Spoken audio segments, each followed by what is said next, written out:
Adamawa measles deaths rise to 49. Abducted reporter Daniel Ojukwu regains freedom after protests. Court rejects Yahaya Bell's request to stop trial over 80.2 billion naira fraud. And on the foreign scene, South Africa, top court hears case questioning Zumas' electoral eligibility. Hello and welcome to Trust TV's news update. I am Chiamaka Wafo.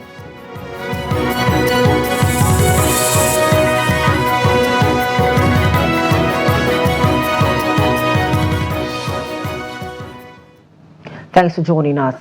Deaths arising from outbreak of measles in Adamawa State have risen to 49. This came to light as government officials gave update on efforts to curtail the disease as the World Health Organization (WHO) addressed newsmen in Yola on factual reporting standards. During the WHO media orientation engagement at the WHO State Office in Yola, the Adamawa State epidemiologist Kano Jones said 49 deaths have been recorded so far and 143 cases of the 818 suspected measles cases confirmed positive. He said the affected persons were children between 1 and 14 years, most of them not previously vaccinated.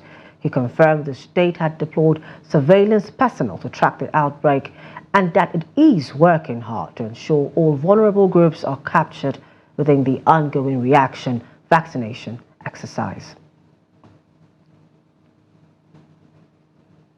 The Kogi State government has confirmed the abduction of 9 students of the Confluence University of Science and Technology, or Kano. This was at the State Governor Usman Ododo assured the people of the state of the safe return of the abducted students. In a statement issued on Friday by the State Commissioner for Information and Communications, Kingsley Farmer, it noted that immediately the report was received, the governor activated the security architecture to track the kidnappers and ensure the abducted students are rescued and the abductors apprehended. The students who were reading for their upcoming exams were abducted on Thursday night after bandits swooped on the university around 9 p.m. The bandits reportedly came in through the BUCH, went into 3 lecture halls and began to shoot into the air to scare the students. 2 young men from Kwara State who crossed to neighboring Adamawa State to perpetrate kidnapping have confessed to killing a particular victim after collecting money to feed the victim. The suspects have similarly owned up to insisting on being paid 10 million naira ransom even after killing their victim. The Adamawa State Police Command, which disclosed this on Friday, explained that the suspects had been fast in collecting feeding money from the parents of their victim while they waited for the parents to raise ransom money. According to the command, the kidnappers later called on the phone and demanded 10 million naira as ransom, which became additional to the sum of 152,000 naira they received from Eze for feeding of his son. The command added that 3 phones were recovered from the victims. A reporter with the Foundation of Investigative Journalism, FIJ, Daniel Ojukwu, who was abducted by the operatives of the Nigerian police, has regained his freedom. A police officer and a member of staff with Daniel's organization confirmed the development on Friday. Ojukwu was arrested on May 1 by the police officers on the order from above. The Federal High Court in Abuja has adjourned the fraud case involving former Kogi State Governor Yahaya Bell to June 13 on Friday. The presiding judge, Justice Emeka Nwite, insisted that Bello must come to court and answer to the fraud allegations preferred against him by the Economic and Financial Crimes Commission, EFCC, to the tune of 80 billion naira. The court ordered the EFCC to serve the former governor with the money laundering charges against him through his lawyer on April 23rd. In a ruling, Justice Nwite stated that the application filed by the anti-graft agency that no application be heard without the defendant being in court was meritorious, while citing sections 396 subsection 2 of the Administration of Criminal Justice Act 2015. The trial judge held that Bello ought to make himself available first before filing any processes. And the Green Chamber is set to investigate petitions, complaints in respect of issuance of international passport, as well as utilization of resident permits. Chairman, House Committee on Interior, Ayuba Aniyu-Adele, made this known on Thursday during an interactive session with management staff of Iris Smart Technology and Continental Transfer Technique. According to Adele, the aim is to identify any shortcomings or irregularities and implement necessary reforms to improve the system. He noted that the investigations was crucial for upholding the integrity of immigration procedures and ensuring that citizens and residents receive fair and timely treatment. The committee, while investigating expectorate quota as part of its statutory mandate, is worried that no individual or entity can give an accurate number of expectorate residents in Nigeria. The country has been battling with shortage of passport booklets that linger till this moment. Several efforts and intervention of the federal government to ensure availability of the travel document yielded limited results as at today. As I speak, thousands of Nigerians are queuing for months to get passports, a situation that gives room for corruption and extortion. Today, Nigerians pay much more higher than the official price with a view to getting their passport processed early. The experiences of our citizens outside the shore of this country is more worrisome.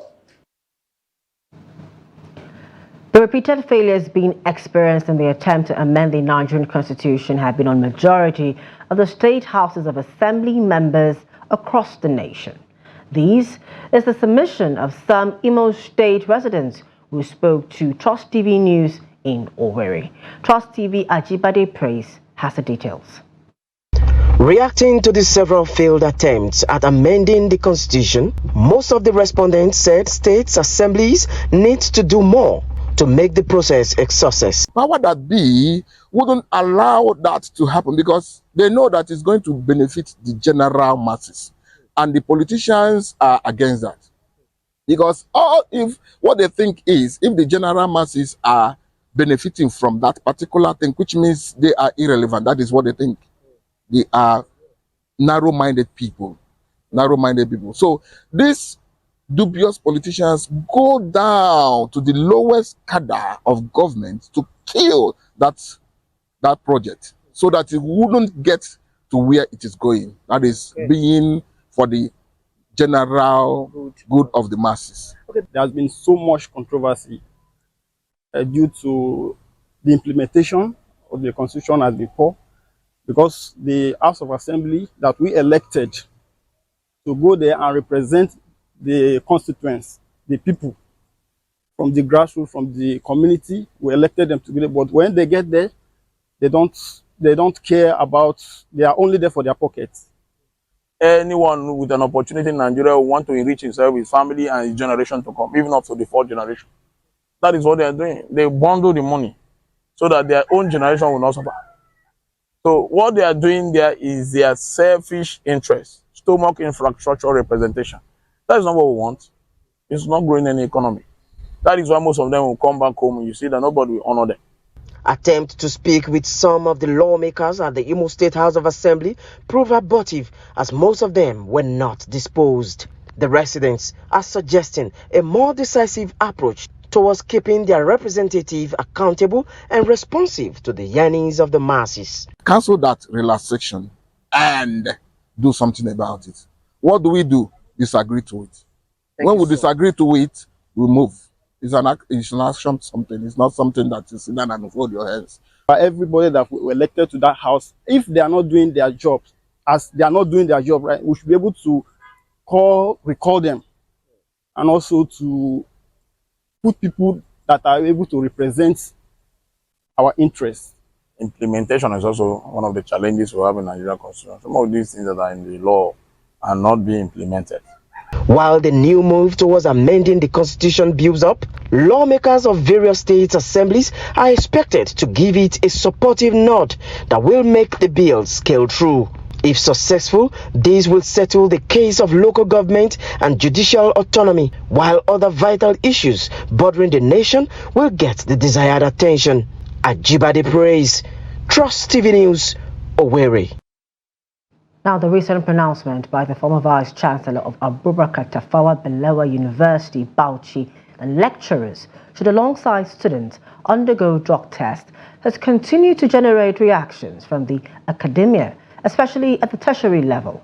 Some of the academic staff and members of other university unions shared divided opinions on the matter, as Trust TV's Adamawa reports.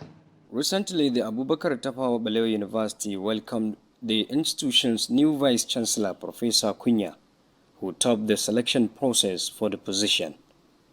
During the handing-over ceremony, the outgoing Vice-Chancellor, Mohammed Abdulaziz, in his valedictory speech, advocated for compulsory drug tests for lecturers and not only for the students, as part of efforts to sanitize the university system in Nigeria, which the Academic Staff Union kicked against the move.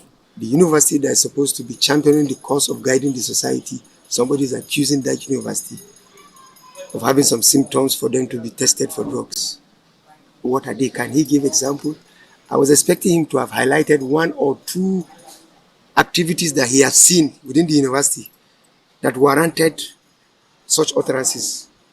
He noted that such pronouncement should have come earlier and not when he is leaving the university.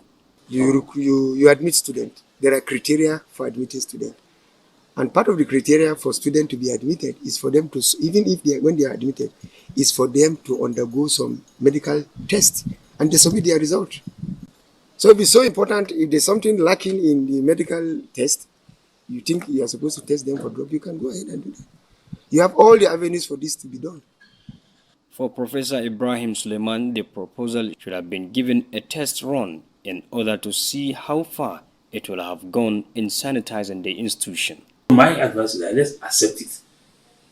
Since we believe we can do without drug, we can do without all these things, and without social vices, our system will be better off, environment will be good for us, and our learning will be better, and we'll get it better. Although the students are expected to resume school next week, a few of them responded to questions on the matter. Some months back, there is something that happened in this school about killing of a boy. So due to that, and the VC advised us to advise the student to do the drug test because it will help the Nigerian, it will help the institution, and to help us to go forward and to do many things. And due to the money, some people say that I don't have money to do drug tests or what. No, you find it. Some students are drug addicted. When they enroll in school, they misbehave to the student, taking other bad cultism into the system. But with that, it will frustrate the learning, very good learning environment to the system. Recall that a few months ago, there was a report of an incident involving a final year student who lost his life after being stabbed, leading to a halt in academic activities and the subsequent closure of the institution for several weeks. Adamawa, Trust TV News, BUCH. This is a news update on Trust TV. Still to come. Lagos residents blame non-compliance to use pedestrian bridge on insecurity. More news when we return. Please just stay with us. Welcome back. Thanks for staying with us. And if you're just joining us, it's the news update on Trust TV. Now, a recap of our top stories. Adamawa measles deaths rise to 49. And we also told you that abducted reporter Daniel Ojukwu regains freedom after protests. The National Emergency Management Agency has called for the monitoring of dams as well as desilting and clearing of debris in water bodies by relevant authorities to prevent flooding in Benue State. The call is timely as residents have been urged to vacate the flood-prone areas to avoid a repeat of the devastating effects of floods. Jimmy Azande tells us more. The River Benue, which is yet to be dredged, is one of the reasons why the Benue Valley flooding has become perennial. The experience of the past is still fresh in the minds of victims. The flooding of a thing, you see the inhabitants, the citizens are helpless about it. The only people, the only organization that, or the only organ that has the capacity to handle flooding is the government. And I would say in the case of Benue State, the flooding is 80 to 90% along the river banks of the Benue. So what I suggest now for the government to do is to immediately commence the dredging of the river Benue to contain the excess flow from Lagdo Dam in Cameroon when it is eventually open. But as of the flooding that is due to rainfall, that one can be controlled by drainages in town. Farmers, mostly affected in the previous episodes of flooding, are worried, not just about the risk of floods, but insecurity as well. They are urged to listen to NIMET prediction and stay clear for safety. In event of flood, your farm will be taken up and not many crops will survive underwater. At least rice can thrive for 7 days, but not maize, not cassava, not sorghum and the others. So government needs, that is why we have been advocating that government should employ a lot of extension workers so that they will go to the rural areas where these foods are produced, talk to our farmers on the needs for climate resistant, planting of climate resistant crops.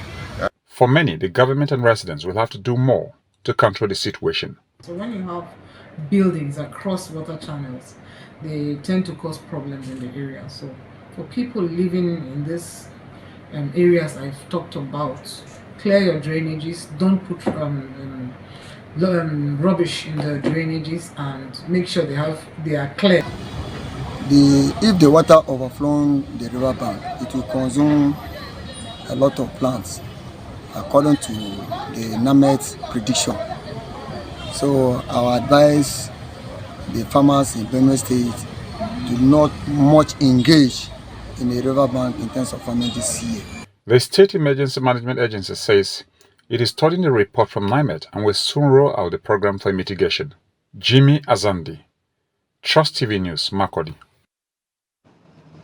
We go over to Lagos State, where residents have blamed the lack of compliance to pedestrian bridges across the city on insecurity. According to them, lack of illumination on the bridges makes using them risky, as users risk being attacked by hoodlums who have turned them to their abode. Dotun Omisaki sent in the report is presented from our studios.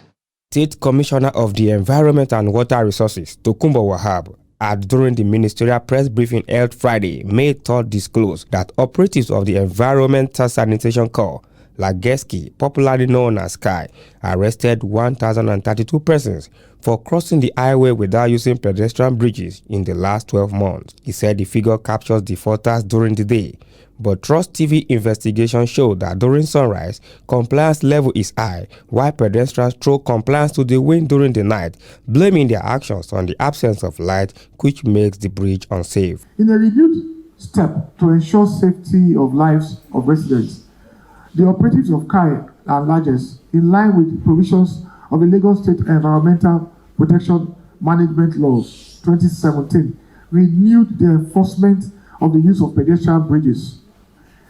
At the last count, a total of 1,032 persons were arrested for crossing the highways and failure to use the pedestrian bridges. While residents acknowledge that crossing the highways without the use of pedestrian bridges is dangerous, they however call on the government to restore light to affected bridges to encourage usage by residents. The importance of bridge, it's very, very important, and it's safety for most of us in Nigeria, because there are some cars on the highway. When they are coming, some of them don't focus, like they were always distracted by so many things. That is why the use of the pedestrian bridge is very, very useful for us in Nigeria, for our own life and for our safety as well. So I urge everyone to please use the bridge for our safety. And again, I plead on behalf of all the Nigerians youth to make sure they provide a tangible light, a good light on the streets, because there are some boys on the bridge that they normally rob due to lack of lights. So then we need them to fix the light properly and provide a good security for us in Nigeria.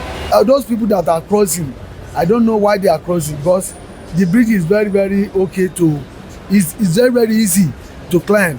So I don't know why they are crossing, because if they cross and the motor jam them, that is for them. So my advice for these people that are crossing is to not to cross again, just to be using the pedestrian. It's very, very okay. Like me now, anytime I came to Ojota,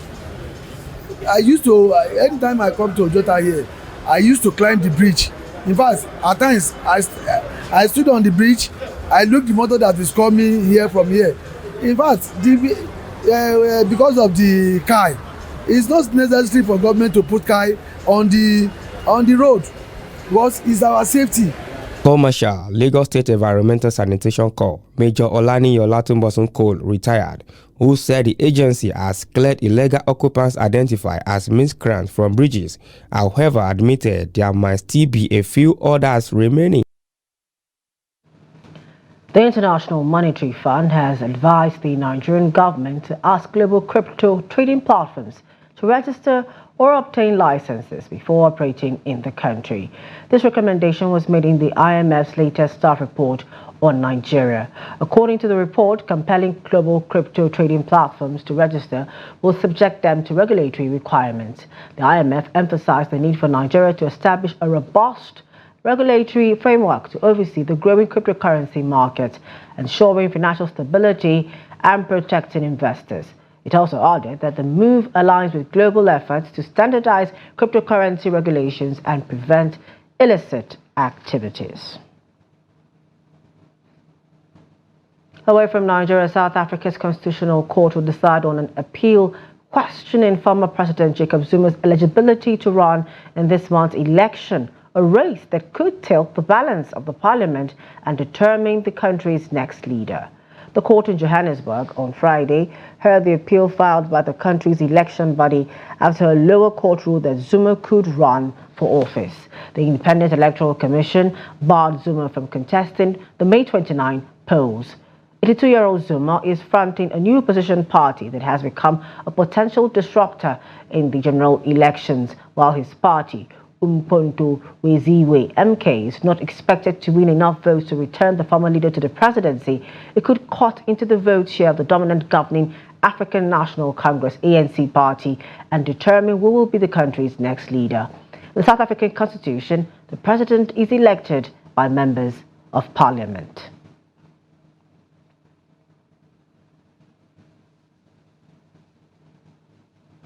Over in sports, the Nigerian Olympic Committee, in partnership with Nigeria Sport for All Commission, will work together for this year's celebration. Olympic Day is a date set aside for people of all ages and all abilities to experience some of the magic of the Olympic Games in their own communities. Olympic Day celebration is an annual event that will take place all over the world in the month of June. In a statement by the Secretary General of NOC, Babatunde Pupola, highlighted that the event is an ideal platform to maximize the benefits of physical activity, which allows people to learn about Olympic values and to put them into practice in their everyday life. Olympic Day has always been celebrated by the NOC with fanfare nationwide, and the 2024 edition program will not be an exception, as many states have shown interest to organize the program in their states.